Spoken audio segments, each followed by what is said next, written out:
statement, and I now give the floor to the representative of Algeria. Thank you, Madam President. First of all, I would like to congratulate you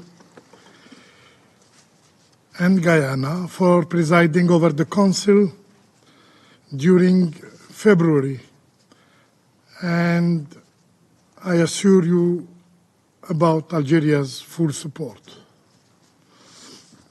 Let me also say our admiration to the Ambassador de Rivière and his able team for the successful chairmanship of the Security Council last month.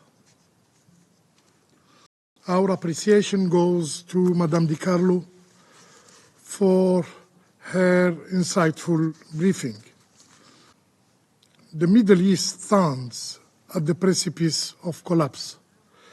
The recent airstrike targeting Iraq and Syria over the weekend are likely to further exacerbate the already precarious situation. It may potentially lead toward a further escalation, and in this context, we reaffirm our steady support for the sovereignty, territorial integrity, and security of both Iraq and Syria.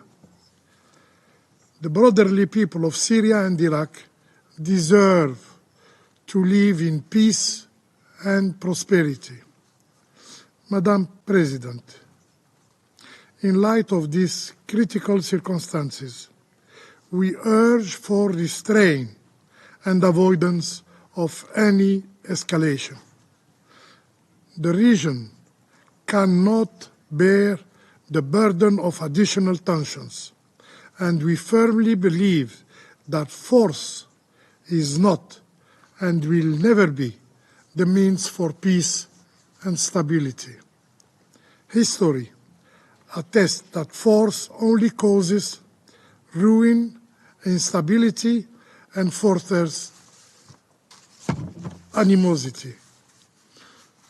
Today, we advocate for dialogue and collective action to bridge differences and foster shared prosperity. Let us set aside notion of violence, deterrence, or punishment, and let us work hand in hand toward an appeased Middle East. Madam President, genuine stability in the Middle East necessitates a comprehensive addressing of the root causes that underpin instability. We must invest in long-term solutions to prevent further suffering and pave the way for lasting peace in the region. The Palestinian question stands as the cornerstone for this endeavor. From the outset of aggression against the Palestinian people, particularly in the Gaza Strip, my country, Algeria, on many occasions sounded the alarm on the risk of regional spillover.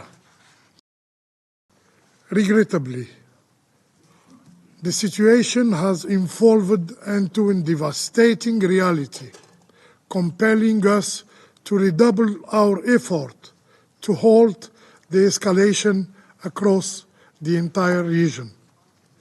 The peoples of this region, like all inhabitants in the world, yearn for peace, yearn for development, and yearn for prosperity.